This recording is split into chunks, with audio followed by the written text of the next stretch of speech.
All right. Well, for the first time, Ray and I are giving our audiences a preview before the show starts. I know we're simulcasting on YouTube and Twitter and other platforms. So today is episode 185 of DisrupTV, and we're going to be speaking with Carrie Palin, CMO of Splunk, Vijayan, founder, CEO of Tekion, and our first round a Hall of Fame inductee to DisrupTV are one of our favorite guests, Heather Clancy, Editorial Director of GreenBiz. Ray, are you ready to start episode 185? Yeah, I'm a little worried, right? I'm waiting for one of my kids to come in and grab lunch. This is what's going to happen. I've been relegated to the kitchen, right, and the living area because everybody has a room and they're all broadcasting. And my office is actually being, my wife is basically in telemedicine. So basically the deal is she's got it. Wow. And so the fact that we actually have streaming working, I'm hoping that this Apple TV box actually works, that my airport is actually in play. But we're going to go live soon and it's wonderful. Carrie, where are you calling in from? Just so everybody knows real quick. Burlingame, California, but specifically in my 6-year-old's bedroom. So I'm hoping I don't get a video bomber as well. Okay. And Heather, you're in from where? I am in New Jersey in my normal spot. This is where I always am. Awesome. All right. And Jay? Dublin, California. All right, very cool. So we're going to do a countdown. Okay, we do the countdown. We're going to take folks off, and then we're going to start with Carrie, and we're going to begin Disrupt TV. So, all right, Let me pop people down. Here we go. And 3, 2, 1. Terrific. Welcome and thank you for joining us on Disrupt TV. My name is Vala Afshar. I'm the Chief Digital Evangelist at Salesforce and your co-host for the next hour. We welcome you to follow us on Twitter at Disrupt TV Show. Send Ray, myself, and our distinguished guests your questions live using hashtag DisruptTV. Also, please follow us on SoundCloud, iTunes, YouTube, and Vimeo. It's my pleasure to introduce my co-host. He's the founder and CEO of Constellation Research. He's the best-selling author of Disrupting Digital Business, regular contributor to Harvard Business Review and ZDNet. I often see him on CNBC, Yahoo Finance, Fox Business. In my humble opinion, he's one of the top features to follow on Twitter at WRANG0. Welcome, Ray Wang, to Disrupt TV. Hey, thanks a lot. And I'm here with my awesome co-host, Vala Afshar. He's a best-selling author himself. He's also everywhere. Every CEO, CIO, and CMO is following him on Twitter. And of course, you can see him on broadcast. Thanks for the book. I got to find your book. And anyways, but it's not about us. It's having fun on Friday, talking to interesting folks, talking to leaders, talking to people, hearing their experiences, learning from each other. That's why we did Disrupt TV. Vala, who do we have as our first guest? Ray, we have a track record of inviting awesome CMOs to Disrupt TV, and this is no exception. Our first guest is Carrie Palin, CMO of Splunk. Carrie served as Splunk's Senior Vice President and Chief Marketing Officer since 2019. Prior to joining Splunk, Carrie served as the Chief Marketing Officer at SendGrid, a digital communication platform company acquired by Twilio in 2018. Prior to that, Carrie served as the first Chief Marketing Officer and Senior Vice President at Box, a cloud content marketing company. We've had Aaron Levy on the show before. Carrie served as Vice President of Marketing for IBM Cloud Data Services and Analytics Software prior to that. And she also spent 15 years at Dell leading various marketing organizations. So a brilliant, lifelong marketeer. You can follow Carrie on Twitter at CarriePSANDSTAD. Welcome, Carrie, to Disrupt TV. Thank you so much. It's so nice to be here with you both today.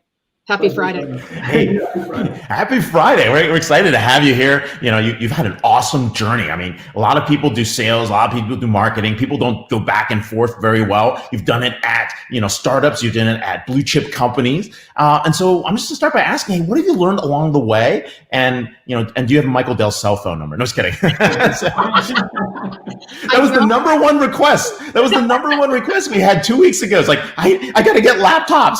Give Michael's number. It was kind of funny. So we got to get him back on the show. He's a really good man. And I've had the great fortune of working for some tremendous CEOs, including Michael and Aaron Levy, and now Doug. He's amazing, Doug Merritt.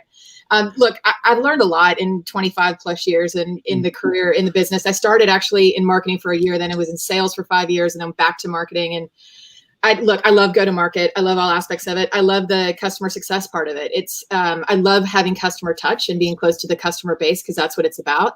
But I will tell you that the thing that's probably the most poignant thing I've learned is that you can transition from big corporate to Silicon Valley high growth. I know most people say you can't, but it's absolutely doable. And the skills that folks learn in each place that you go are actually truly translatable and transferable in most cases. So it was a big jump going from Dell IBM to working for a 30-year-old founder CEO in Silicon Valley and moving from Texas to California all in 3 weeks. But the water's a little cold when I jumped in, but it's since warmed up and I don't think I'll ever look back. So you have gone through massive brand transformations at Splunk, and what's top of mind right now, especially now during this incredibly difficult time. I wanted to, early on in our interview, just ask your advice in terms of what should marketeers think about when they're thinking about their brand and they're thinking about educating and inspiring and just helping their stakeholders, customers, partners during this pandemic. Is there advice you can give before we get into the nuts and bolts of being an amazing CMO? What advice do you have for folks that are thinking about, staying relevant and really building loyalty and brand affinity during this time? Yeah. It's been top of mind for Splunk, but we're a data company, so we're in the midst of this because data has become so imperative to find answers to help with COVID. But what I would say is use this as an opportunity to listen to your customers more and to find your humanity. I think I'm seeing humanity among citizens every day, but the one example I would give you is as we were sitting on an exec call a couple weeks ago on a Friday evening, talking about the state of COVID, our daily stand-up. One of our sales leaders texted me and said, hey, one of our customers who's a big hospital in New York, in the city, just texted me and said that they're standing up tents and they have to have availability for hundreds of patients out in these tents by Monday. So 72 hours. Wow. And they don't have any iPads or computers in their cache. And so they're in deep weeds. They have no way for them to track these patients. And they reached out and said, do we have any in our basic stockpile? And can we send them? Turns out we didn't have any. And so we sat there as a team and said, what are we going to do? And through private donations from Splunkers in an hour, and finding some other avenues, we sent over 200 iPads overnight to New York City to that customer. They didn't pay for them. We didn't ask. We would never want them to. This was something that they needed in their time of crisis, and frankly, in order to serve their communities. And that's what being a partner is about. And it wasn't even about Splunk paying for it because we didn't. It was humans that did it. But that to me is what matters. And they're a great customer to us on another end, but it doesn't matter about that. It's like, what are you doing to listen, to help, to serve? And we are constantly being hit up by our customers right now on how can you help us correlate the data, whether it be supply chain for food, whether it be, medical institutions. So what I would tell you is even if your technology or your company isn't as relevant for this specific pandemic, your customers have needs, be a human. Be human first and listen and see what you can do to be helpful because those things matter and they aren't forgotten. And it isn't the email on you can have free licenses. I mean, that's great. At some point, you have to true those up. And right now, this is about what can you do to just be a human and help. Carrie, that was outstanding advice. Outstanding advice. Thank you. Thank you. No, it's a great point, right? And I think a lot of people are really looking to figure out how to help, right? It's not like a normal crisis where you can go out and volunteer, you can do stuff. So people are looking for opportunities, anything they can do to help out. Now, as part of that, I mean, you're seeing, it's coming back to trust and brand authenticity, coming back to what's important in a brand. And you've just gone through a massive brand transformation past September, right? Yes. Talk about how that process started, what was required to stand out in a good way, especially given today's environment. I mean, it's kind of hard to stand out, right? And there's so much noise, right? There's probably something like 10 to 1 the number of vendors to customers there are out there, right? No matter what you're doing. And it was pretty interesting transformation. And talk about your special guest as well. So. Yeah. So look, I started in February of 2019 and Doug Merritt, when we interviewed before that a few months prior, said, look, I want I want to rebrand this company. And our customers love us, but the rest of the world has no idea who we are, and how is that even possible? So we want to go broader and take this notion that data can really solve most problems to the world. And so we set out on this course of, we're more than an IT ops data company. We're more than a data security company. We're a company that allows folks to correlate data from any source at the same time and come up with answers, and sometimes the needle in the haystack answers. And so what does that actually mean, and what's the impact? And we're flooded with customer stories all the time that helped us actually form this idea of, and this notion of, bring data to everything. And how do you do that? And so we distilled it down to something that was manageable in a very small bite, which is essentially data to everything. And we had an outside consultant who really came up with that idea in the first place, Chris Lockhead. I want to give him a big shout out. But it was the building of what that meant behind it, and how it actually becomes personal.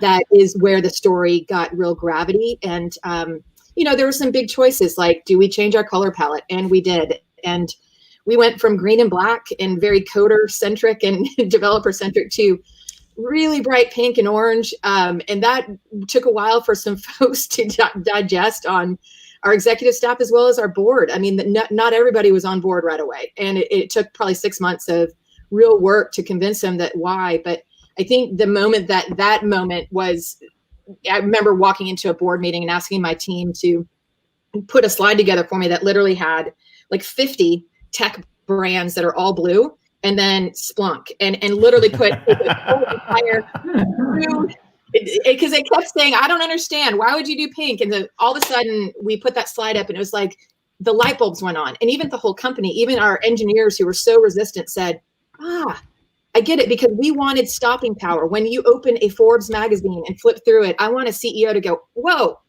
and stop and actually look at what data to everything is. And those colors, they weren't my favorite colors, but those colors had stopping power. And that's why we decided to do it. And Doug was totally on board. That's awesome. Chris's co-host Heather, who wrote Niche Down, will be our final guest. And so Chris talks about, how Niche Down, how to become legendary by being different. Yes. And I think moments like this allow us to think about how we could connect with our stakeholders in a unique, meaningful, and different way. And now there's a forcing function. Let's talk about events, for example. Now, instead of marketing face-to-face and being able to have, and I come from a company that, has a reputation of big events, global events. But as we look at the next few weeks, few months, maybe the rest of the calendar year, we now have to shift a hard pivot to virtually connecting with our stakeholders, employees, customers, partners, communities. Can you talk about and give advice to marketeers in terms of how they can shift to this virtual method of connecting and selling and engaging and being helpful? Yeah, it's interesting. Marketing has changed so much in the last 10 years, especially in B2B, but we've become so much more relevant to revenue. And marketing's had a bigger seat at the table as a consequence. And so we've been shifting as marketers to digital for quite some time in the background, because so much of the customer journey is actually done online already. Events are a wonderful way to actually get face-to-face and drive customer intimacy and human one-to-one contact, and that's important. In this age where it's really hard to get salespeople on site or CS people on site, marketing's role becomes that much more important. And we all know those digital tactics, right? It's, virtual events. And we, in fact, last week, one of our greatest levers that we pull at Splunk are, executive briefings on the road. And we conduct these really intimate events in city after city after city. And our customers love that. And that's where we touch our C-suite. And because we can't do that anymore, we did our first virtual EDCs on the road last week. And I will tell you, in some cases, our customers said they were even more impactful than the ones we used to do face-to-face, because in this time of COVID, they're so craving this face-to-face interaction, this intimacy. You don't have to actually touch each other. I mean, I feel like I'm in the same room with you all right now, right? And if you keep it small, I mean, you can do the one-to-many mass events, right? And those are great. But as far as having real human-to-human contact and intimacy with your customer, continue to do things like EBCs on the road, face-to-face, but just do them via Zoom or via another conduit, because those matter and everybody actually shows up to them. Because right now people are, the walls are closing in a little bit. They need the human interaction. And we're finding that the take rate on actually showing up to the event is much higher than it normally is, because people don't have as many things to do. They're not on airplanes, they're not on the road, and they want to actually join these events. So marketing is crucial at this time, and showing up in a big way to support your sales brethren in the go-to-market cycle and to support your customers through the full customer life cycle of education, engagement. That's marketing's job, and there's no better time right now to show up and show up big. Awesome advice. Yeah, I know. Awesome. No, and we're definitely seeing that big shift, right? Because you now have people's attention. One of the other interesting things I did see, like someone was telling me, like they set up an EBC and then they had all the food delivered to the clients as well. Yes. They got the addresses and do something fun like that. And it felt like everyone was getting together and actually breaking bread. Minus some of the interesting AV issues. It's funny. I was just going through our POs with my finance 2 days ago, and they're like, "Wait, why do we still have a line item for EDC gifts?" And I was like, because we still have humans that we want to actually give Splunk swag to, and we're just sending it to their homes instead. And they're like, "Oh, okay, that makes sense." But it's not that different in that we're still communicating as humans. We're still sending food. We're still doing all the things. We're just doing it in a different way. Everybody wants your T-shirts. They're amazing. I don't know if you have any with you. I should have brought. I have some with me, but they're just amazing. I'm asking you live on the show. No, I don't need them. I got a lot of them. I'm just saying, you got to check them out. So they're pretty cool. So what's changed, right? I mean, you've been in tech marketing so long, and on the sales side, like what's changed? Let's say maybe in the last 10 years versus the last 5 years. All this world, before COVID, right? What's changed? What did you see? And then how's that going to impact, right? 10 years ago, we were in a crisis. We came out of a financial crisis, right? Yep. 5 years ago, things were all peachy. So what do you see? What are some of the big shifts? Are you saying specifically from this COVID phase that we're going through? No. Just from before, what you see. Yeah. There's a progression that's happening in terms of how enterprise marketing's evolved. It's definitely not B2C marketing. So no. And so what's interesting though is the gap between B2C marketing and B2B is actually narrowing. Right? Yeah. We are all ultimately engaging humans. And so it's not B2B, it's really business to human. And whether that be a consumer or a professional, it doesn't really matter. The fact is people want to have a personalized journey. They want you to understand them and to engage with them when they're ready to engage. And the thing that I think that's changed the most is that we now have the power to do that through technology, right? And so we do informed marketing versus spray and pray tactics like emailing the whole customer database, right? And now we know through companies that I like Sixth Sense, how to go find when somebody's in market and then to engage them when they're in market versus when they're not in market, and don't bother them when they're not, but actually show up and be helpful when they are. So to me, technology is the game changer, and it's everywhere, including AI bots for engaging pre-sales and all the things. And it makes the customer journey more fluid and easier and more personal. And that to me is absolutely our job. Yeah, that makes a lot of sense. Seems like more and more the currency in a post-digital economy, speed, personalization, intelligent engagement. You mentioned chatbots, you mentioned machine learning algorithms. You can get lead scoring now, and there's so many opportunities to not be susceptible to lead decay and be able to identify those moments of truth. You mentioned journeys. We've been talking about journeys for years, but we really, in my opinion, as a former CMO, we didn't have the technology and that single source of truth that we could share with sales, service, marketing to really properly execute against a journey prior to purchase, during purchase, and certainly post. So if you can take us a few years ahead, will it be, what do you think will have the biggest impact in marketing? Will it be AI? Will it be like natural language processing and the virtual, voice assistants? Will it be just us being able to execute to a journey in business and really co-create value at the speed of need in order to? Which technology excites you most? If you could just take us ahead for a few years. Yeah, look, there are a lot that do. I will say that it's not really AI, but it's ML right now. Like it's learning, to be clear. If we're truly splitting hairs, right. But the ability to augment the human work with ML is really amazing, because the reality is, again, customers want to have a level of touch and intimacy across their customer journey, but they don't always want to have the salesperson standing in front of them at their office to do that. And so how do we, if we knew that, for instance, our customer was confused on another product that we have and they're out doing research, how do we then, in an elegant way, give them exactly what they're looking for without them having to ask, right? And we can do that through technology and machine learning. And how do we have that AI bot that uses machine learning to reach out to say, hey, I noticed that you were researching X. Yeah. Is there something that you're looking for? Could I be helpful to you? I'm part of the sales team that already serves you. But do that, in a chat box that pops up on the web versus a person who's calling them when they're having dinner with their family. Right. So I think it's that we can do some of these things already, but it's going to become so much more seamless and orchestrated and elegant as the technologies advance. Right. And that's exciting to me, because today, yes, we do personalized journeys. Are they perfect? No. Do we get it wrong a lot of the time? Sure. But can we make it in a way so that it's customer driven and we focus on their cues and then are allowed to kind of help them along the way? That to me is sexy and cool. Absolutely. See, this is a smart CMO who's telling us, teaching us, you're not seeking attention.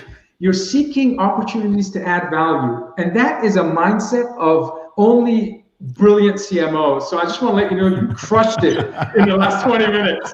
My goodness, I learned so much. That was awesome.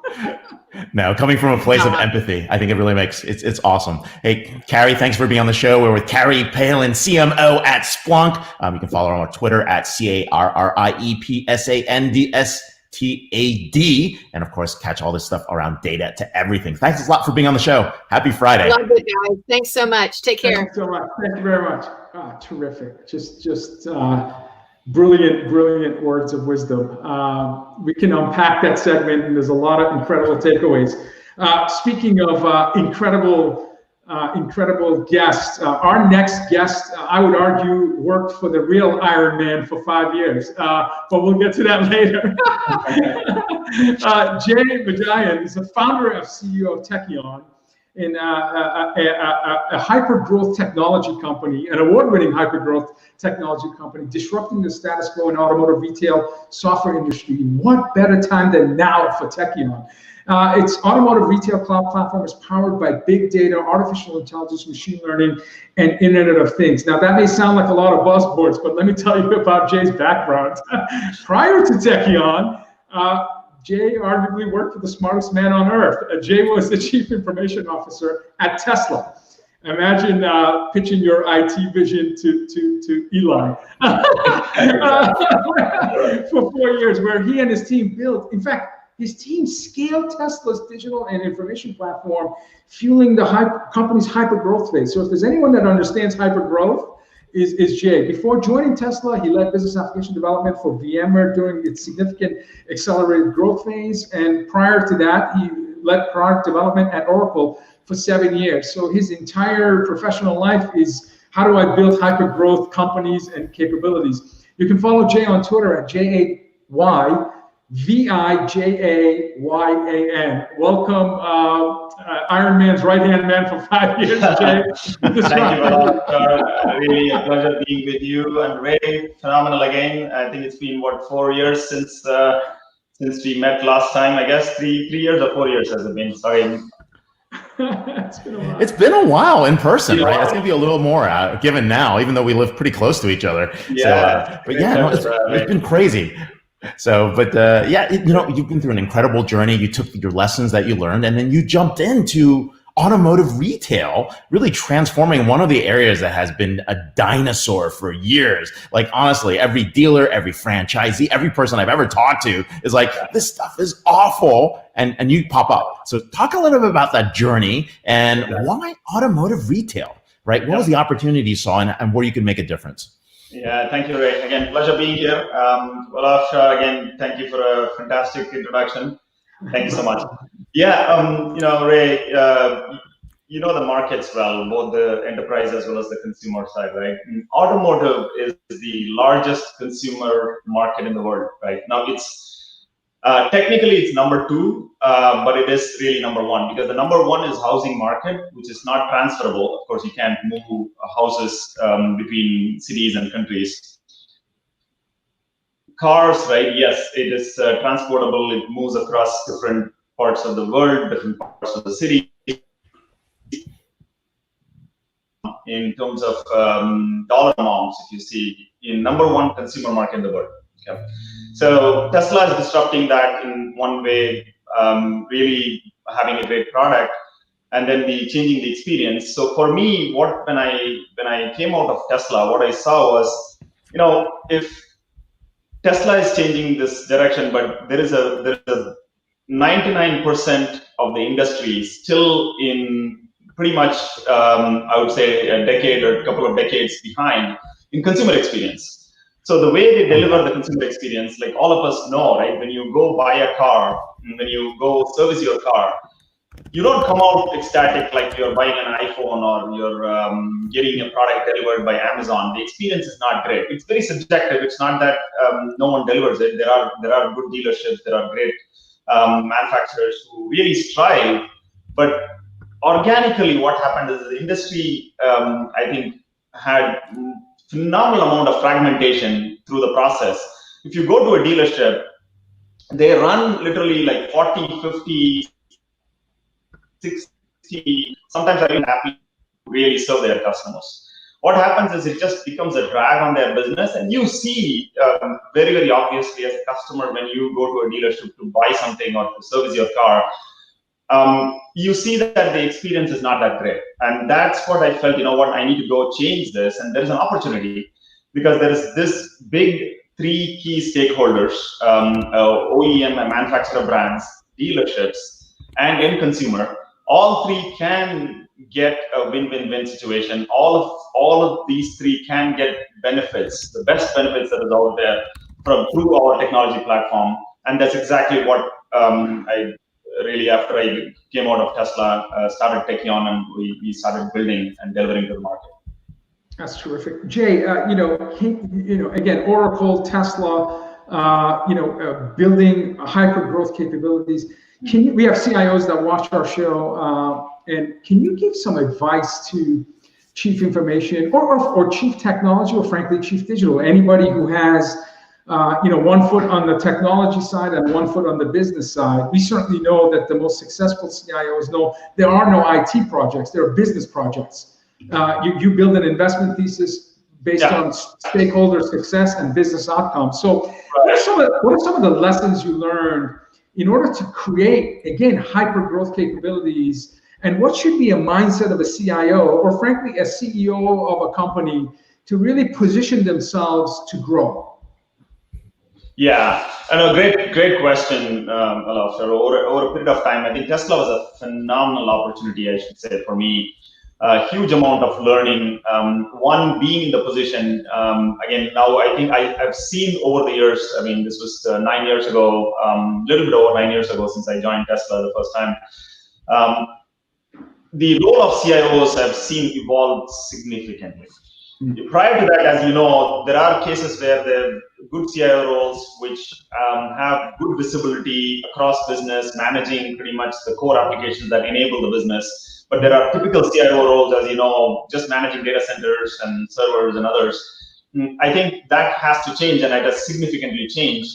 One thing I felt, the right CIO who has an idea about, not purely about technology. If you focus only about technology, of course, CIOs are technologists. But the focus should be, how do you bring value to business? What's the big differentiators using the technology that you and your team are building and managing? How can you differentiate your business, your company's business, with all of your competitors out there? I think that is where the conversation should be. If CIOs keep going and asking for purely technology and budget, they're going to keep pushed back, right? That's a very typical situation where CIOs go to CFOs or CEOs going to talk about. But the conversation is always need to be, what does the technology bring to the business? What's the differentiator that you're bringing? How are you going to win using the technology that the IT team is building? So I think that's where I felt, it was a phenomenal honor that where at Tesla I had a role that is truly centralized. Every single thing to do with technology, including the product that is connecting to all the core systems, the connectivity for that. Again, I was not in charge of the vehicle infotainment software, but I was in charge of the security and connectivity.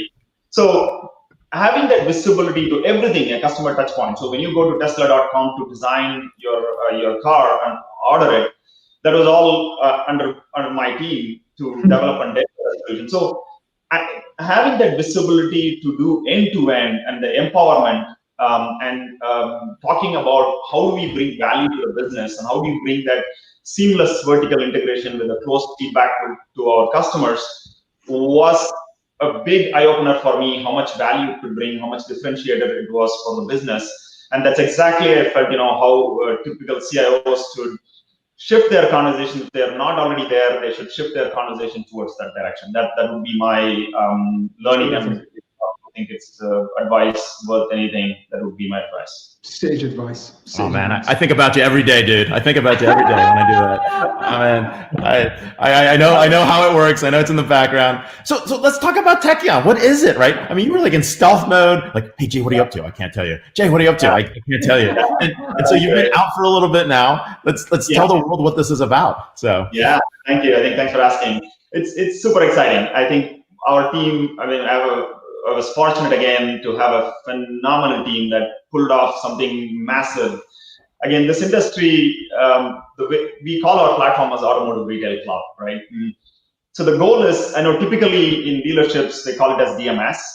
Again, over a period of time, unfortunately, DMS has become a truly back office software, really running the dealership operations. The way we have built the platform is a complete transformation. Yes, it does all of those. It is an ERP, you can call it as a DMS. It does run pretty much all of the core operations, but the most efficient way, but really bringing that ecosystem together, much more removing all the friction, removing all the fragmentation. How do you bring the OEM, manufacturer, the dealer being in the center, a retailer or a dealer being in the center, and then the consumers all together in one platform, providing the highest level of efficiency, providing the best experience you could provide. To be honest, I'll give you a simplest example. What we are doing and we are able to do it quickly is, we had in our roadmap of delivering touchless or zero contact or contactless, however you describe sales experience, right? Touchless, zero contact service experience. We were able to pull that literally in 4 weeks time frame. We were able to deliver our first contactless or zero contact service experience through our platform. So what that means is, as a consumer, for you could just from your mobile phone, you could book a service appointment. You don't even have to go to a dealership. Someone can come and pick up your car, and the moment they pick up, you get the message. You don't even have to talk to any person. You can do everything from your mobile phone. You can track your service process as the car is being taken to the dealership. And throughout the service process, you can literally look at from your phone how is the service happening. And then you can really get recommendations from the dealership, like, okay, you know what, your brake pad is gone. Here's a picture of your brake pad. Here's a new picture of your brake pad. Here's a video. You could look at it. You could have conversations from your mobile phone. You don't have to download any app. You can still do it securely. And then you complete your service. You can do an Apple Pay to finish your payment, and the car will be dropped back to you. So I'm just giving one simple use case day to day what we go through. But Jay, that's not a simple use case. That is the entire friction in the service experience. Like, I got to call, I got to find out if it's ready. They got to call me back. They got to show me what's there. They got to get my approval. Like, you've eliminated that friction. So how many more service appointments can a typical dealership handle now? Exactly. So you know what? That is huge. Exactly. You remove the whole friction. So you could do all of these in a very simple way. If you need a courtesy car, the person who is driving, going to take your car can bring a courtesy car, drop it to you and take your car, right? Or if they can bring a flatbed. So all of these options are available. It removes the complete friction. And especially in this situation, like the COVID situation where people are worried, end of the day, you still need to transport. You need to go pick up your groceries. You need to do whatever you need to do, right? Because having a reliable transport is critical for us. It's a peace of mind. So to get your car serviced, you don't have to go wait in the line in the dealership. You don't have to sit in the lobby, talk to multiple people. So all of this is completely can be removed. right? Even dropping off, we've done a zero contact where without contacting any human, you can still go to the dealership, drop your car off, and then take a Lyft or a Uber back to your home or your office, and then still track your car from your phone and then go back and pick it up. So we've thought through that process. Again, all of these, like I said, is possible because it's a true next generation cloud native platform where you could deliver solutions very, very quickly. Unlike, the antiquated older platforms where it takes a long time, months to change a field, 2 months to deliver a report, right? Leave it alone a complete module. The only thing I'm missing is the free hot chocolate and coffee, I guess. Yeah. Loyalty program. So Jay, I mean, I think about certain industries and how they will fight to recovery.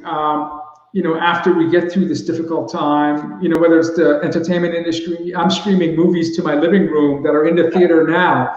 So, or the travel industry, but the automotive industry is going to be there, and it's going to be there, and it's going to thrive. I mean, I actually think people are been in the quarantine state for so long. I can't wait to go places and drive. But I can't imagine that every automotive retailer wouldn't want this low friction, zero touch capability.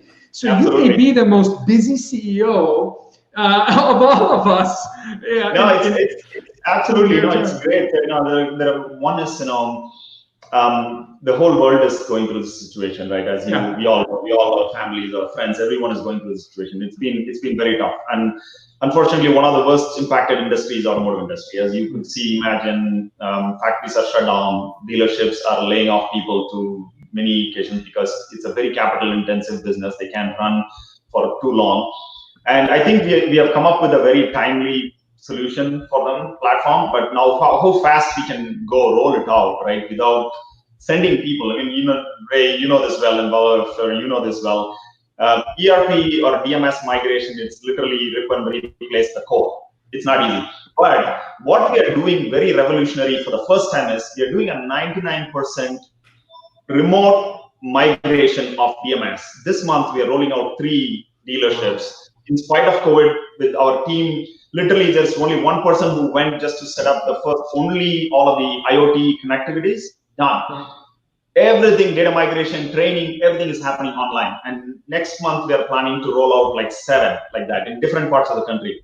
So we are excited about this. It's going to be hard. It's a learning process for us. It's a learning process for the industry as well. But I know we're going to come out of this very, very strong. That's terrific. That's terrific. And this is ultimately this.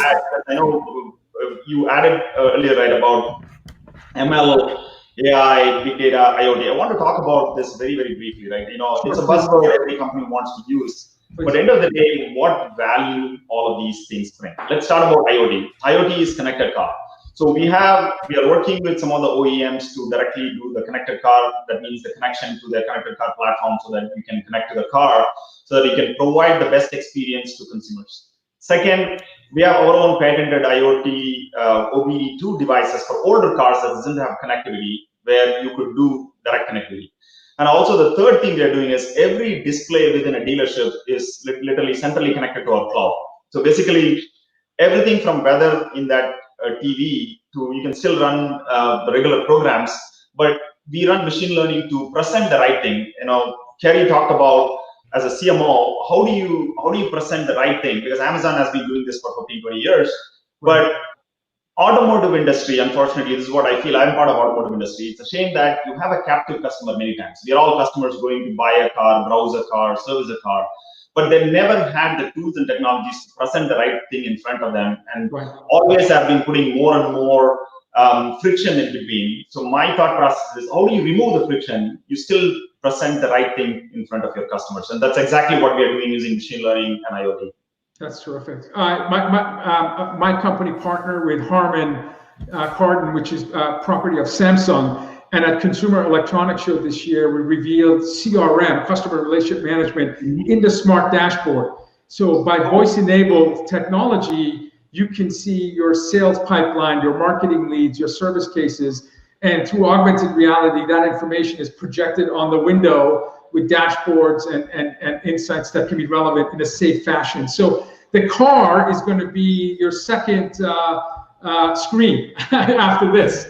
And so having the internet of having cloud connectivity, edge computing, IoT sensor technology, and then machine learning applications running in the background, you're able to, and especially when we get to level 3, 4, 5 autonomy, where you're no longer just operating the car, your relationship with the car is now a traveler, an explorer, a business person. You can safely do other things. So it's amazing what you're doing. It's really amazing what you're doing. Thank you. No, this is awesome. Hey, you're doing some great stuff there. It's going to be interesting. I mean, this is probably the best time to implement this, like especially the IoT piece. No one's at work. It's a great opportunity to get stuff in play and really to transform customer experience and take DMS out of the stone ages. We're here with Jay Vijayan, founder and CEO of Tekion, former CIO at Tesla and legendary CIO. And of course, you can follow him on Twitter at JayVijayan. Follow what he's up to. So happy Friday. Thanks a lot. Don't be a stranger. And maybe we'll see you in October at our conference. Thank you, Jay. Maybe we'll see you in October at our conference again. Thank you, sir. Thank you. Can you imagine pitching your IT vision again to Elon? that's one wartime tested CIO, I bet you. And now a wartime tested CEO who's actually doing something that I think is going to be very important moving forward. Speaking of very important moving forward, and obviously you saw an incredible CMO give credit to co-author of Niche Down, our final guest, and again, first ballot Hall of Fame inductee to DisrupTV, Heather Clancy is an award-winning journalist specializing in transformative technology and innovation. As the editorial director of GreenBiz.com, Heather covers the role of technology in enabling clean energy, sustainable business strategy, and low carbon economy. Heather's work has been featured across all major media, Fortune, New York Times, International Health Tribune, and many more, Entrepreneur, and many more.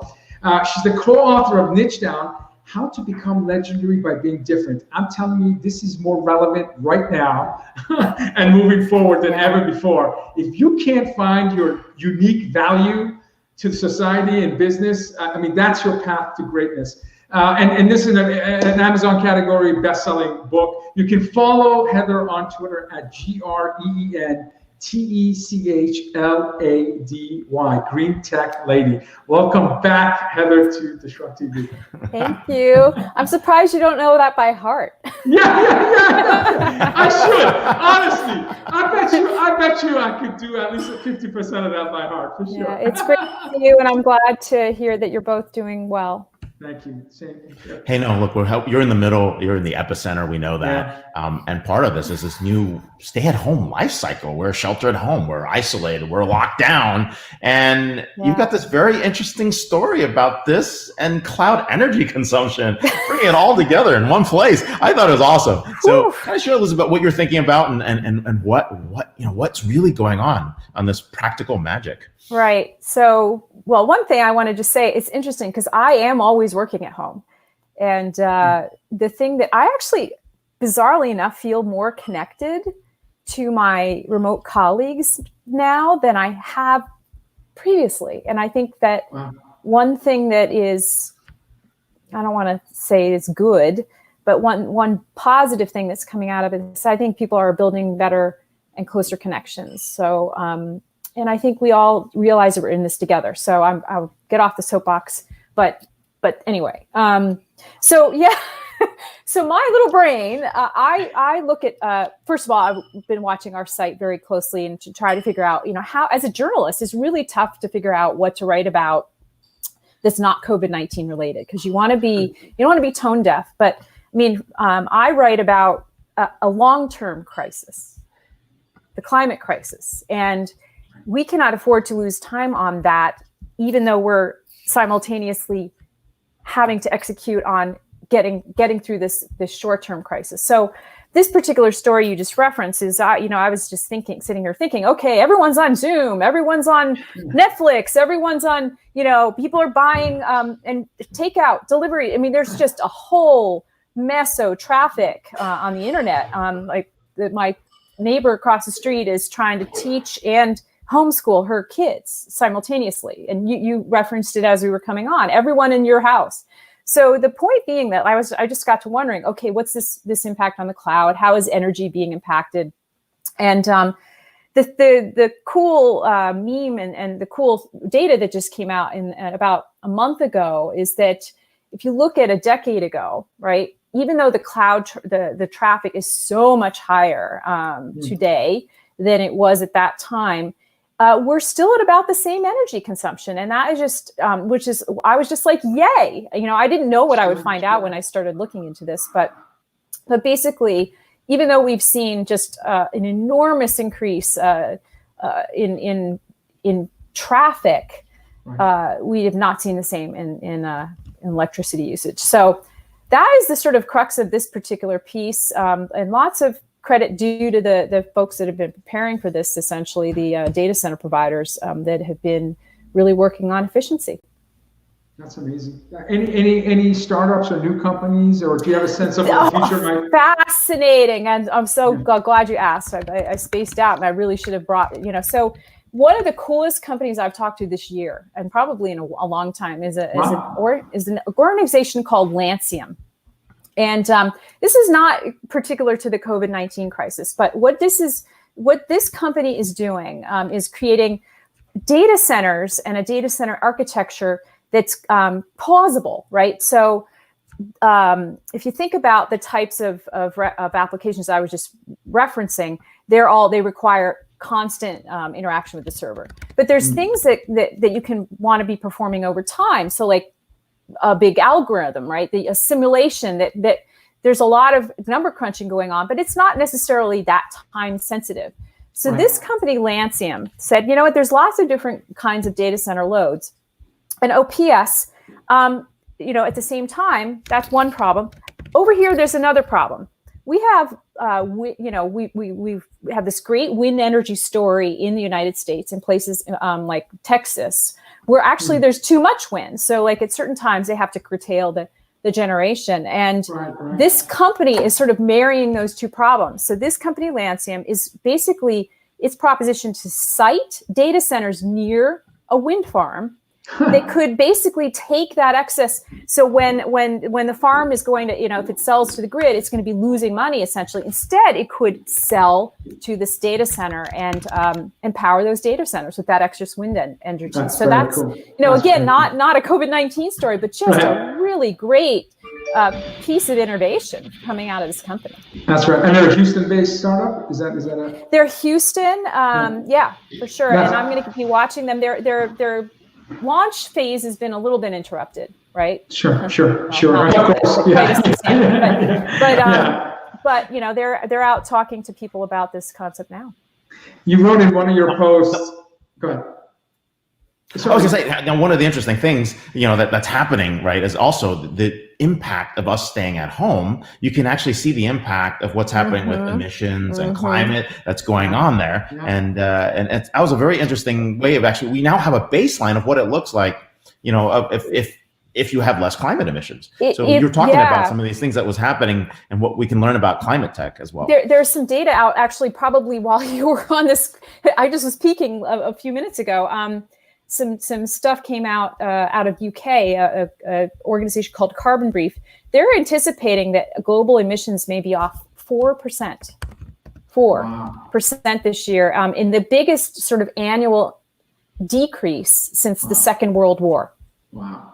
Now think about that. Unbelievable. Now that's, so yeah, I mean, everyone's like, oh, this is great. I mean, it's not going to last. And it's not enough to even get to, everyone's taking solace in this, and I love it. You see all these people posting, oh my God, I can see New York City. I mean, the pollution, everyone's like the Himalayas in the Himalayas, clear waters in the canals of Italy, or That reminds me of this funny story in LA. I remember sitting in the office in LA, like on one of the skyscrapers looking out the window. And I was trying to explain to people, like, hey, do you know there are mountains over there? And people were like, what mountains? There's no mountains. And I remember sitting in Orange County looking out, and they're like, where's LA? Like, you couldn't even see the city. That was in the 80s, right? In 90s, you barely could see anything. So, it's massive changes. But CO2 is down like 25% in China, apparently. So, and report. Again, I mean, it's not necessarily sustainable, if you will, Right. over the long term. But it does make people stop and think. And there's an absolutely direct link between those who have been compromised by pollution and the people that are worst hit by this virus. Sure, there is a sure. direct relationship, and Sure.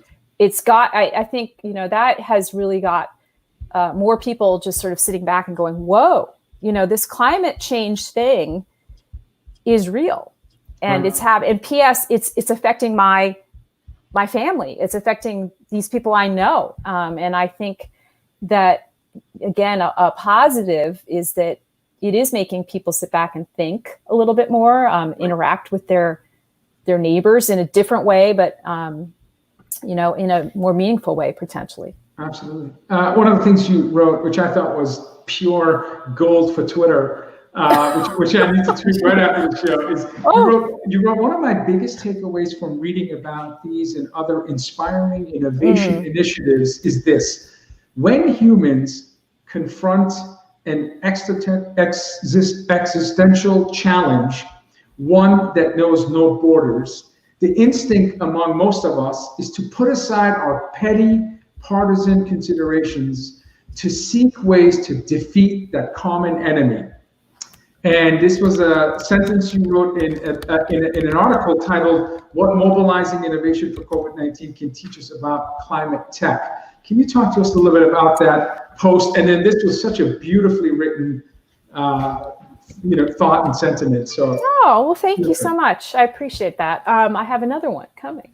But this particular story is the thing that struck me is, and I think this is just one. P.S. There's like a million. Oh my goodness, the stories of people rising to the occasion. You know that we heard one earlier today with Splunk and Splunk. That story was awesome. I didn't know about that. I mean, that was like, whoa. I mean, I got like chills. Me too. There was in Italy. I mean, this is right at the beginning. This is really before it started really striking home here in the United States. But there's a 3D printing startup called Isanova that was basically they don't make respirator valves, but they figure out a way to take a design that they saw and like reconfigure a snorkel mask and create these valves and 3D start printing these things to help the hospitals near them in Italy. And so I was just reading about this, and then you heard about, again, not the only one, but Bloom Energy very quickly started doing ventilators and so on and so forth. And I'm so happy to say that the list is very long now. But it just got me to thinking, like, people were doing this in like 3 or 4 days. Yeah. Right. Yeah. And we always hear, this climate tech stuff, it's going to take so long, and we can't support it. And I just thought, you know what, that's just. Well, I'm not going to say what it is, but this just proves that again, we can do this. And the thing that another takeaway for me was, we can do this. When we get people focused on this climate crisis, we can do it. Absolutely. For the first time in our lifetime, the entire world is focused on solving one problem. Yes, and that's so true. you can see when you have that sense of urgency and the collective wisdom of the entire planet, you can move mountains in days, weeks. You don't have to wait for your children to worry about, or your grandchildren to worry about results. So the article was terrific, and a reminder, as you said, when you're faced with the unknown and you have focus, you can accomplish great things. Yeah. So terrific reminder. Thank you. Appreciate that. No, this is great. And hey, look, do you see any kind of lasting impacts though from shelter in place? Is it going to change our behavior? Is it going to change some of the things that we do with the environment, or are we just going to jump back to our old ways? Like, we've seen crises like these happen before. What's your best guess? So I think I'll talk about the things that I think that will be positive, and then I'm going to say some things that I think are not going to be. One thing that I do think will happen is I do believe that many companies will finally get that remote work works. And that I think that some of the really frivolous travel, that that really doesn't need to happen, I think that will stop. And I think that people will take a much closer look at their budgets and where they're really spending their money and having people travel. So I think that's a positive. I do think that, however, one of the reasons that the airline emissions are off so much is that people are not going to places where they can meet and congregate and share ideas in person and face to face. And we both run conferences, and we both know that there is just no place. It's just, there's something that cannot be. You just can't do that. I mean, this is wonderful that I can see you, but people do need to make a human connection, and there's just things you can do at an event that it's serendipity. That you just can't. It's serendipity. Yeah, I mean, don't you like it? You just bump into someone you haven't seen in a while. Sure. I mean, I think maybe they'll be smaller. That you want to see. That you want to see. Exactly. Yeah. So that's one. Those are that's something. I do worry, and this just harkens back to the last segment. I do think you're going to see, unfortunately, people shy away from public transit, and like in the city. So I worry about public transit systems in urban environments, partly because people are going to be afraid. Yeah. So some of the progress that we've made on personal vehicle usage going down. I worry about that a little bit. I also worry about the tax, the fact that there's going to be a huge economic hit to cities and the tax base, and how do you pay for the upgrades that you need in the public transit system? So there's that. I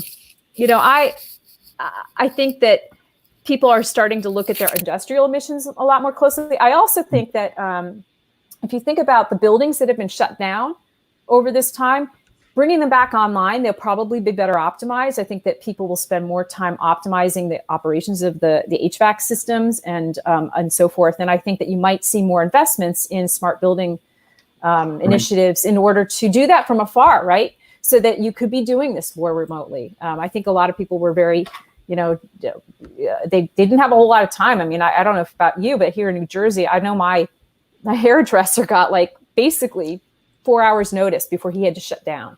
Unbelievable. Wow. Yeah, I mean, seriously. I mean, he just like, okay, you got to go home. And it was like, what? I mean, okay. So, I mean, he should have been guessing that it was going to happen, but still, sure. I mean, there will be a lot of buildings that need to be completely retuned after this is over. So anyway, that's just a couple of things. My last question, niche down, how to become legendary by being different. Is there a lesson or two you can share with our audience in terms of what they can do now that may be different and so that they can be more relevant when we get back to the new norm?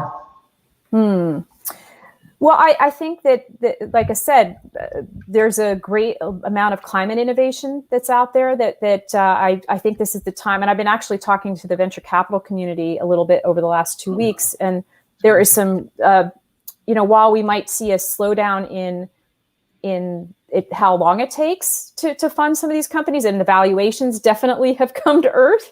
I think there's a appetite for different types of approaches to industrial automation and manufacturing, but yeah, there's some really good niches out there, and I think that for sure this crisis will give a lot of people things to think about. Terrific. Thank you. This is great. Hey, thank you so much for your insights. Once again, one of our top commentators on what's going on, experts, guru in the area. And of course, you can follow Heather Clancy, Editorial Director, GreenBiz Group at Green Tech Lady. So thanks a lot for being on the show. Thanks, guys. Be safe. Take care. Great seeing you. Thank you so much. Thank you. For us, Ray, we're fortunate. This is normal for us. Every Friday for 4.5 years. And 400 guests, we've done this, and I'm so grateful that we continue to do this, because it's really the only normal day for me, where it feels like it did in January. And so, speaking of Friday shows, we have episode 186 next week, and we have Tamara McCleary, CEO of Tekion, as our first guest. We have Matthew Confer, VP Strategic and Business Development at Ability. And of course, one of our other all-time favorite guests, Larry Dignan, Editor-in-Chief at ZDNet. All of our recordings are available on our podcast on iTunes, SoundCloud, video replays on Vimeo and YouTube. Ray, final remarks on episode 185 of DisrupTV. You know, as got a little producer notes from Aubrey, who you've all seen. It's 4 years and a month. Think about that. Wow. It's been crazy. 4 years and a month. But hey, I hope everybody stays safe. I think, I think we're peaking in some places. I think New York is on week 5 of a eight-week journey. I think California is on week 4 of that journey. If you're in New Orleans, it's like week 2 or 3 of that 8-week journey. So I think we'll get out of this. Hopefully it's going to be different. We learn from some things. We improve some things. I think keep up the hope. There's a lot going on out there. I think you're going to see arguments about, it's really important to protect both the, economic lives and our health lives as well. And so these things are popping up. We're having a debate, a vigorous debate. I hope we can all take the partisanship out of it, the politics out of it, come together. And wherever you see anything interesting where people are doing something for good, let us know. We definitely want to feature it here. We definitely want to talk about it in our blogs and our materials. I know you do as well, Vala. It's just, there's a lot going on. There's a lot of good too, amidst all this chaos. So I'm betting on humanity. So yeah, absolutely. And our 3 guests show us that there's incredible amount of wisdom that we could all benefit from. And this is the reason why Friday is our favorite time of the week for Ray and I and Aubrey and Team Disrupt, because we get to learn from the best and brightest. And Carrie, Jay, Heather, I mean, you can't get better than these folks. And the stories they shared, like Splunk, helping folks connect, and Jay reinventing, and removing friction in the automobile business, and Heather is just a fountain of inspiration and knowledge. So thank you for teaching us, and we'll see you next Friday. Yeah, thanks everyone. Thank you. Bye everyone. Take care. Stay safe.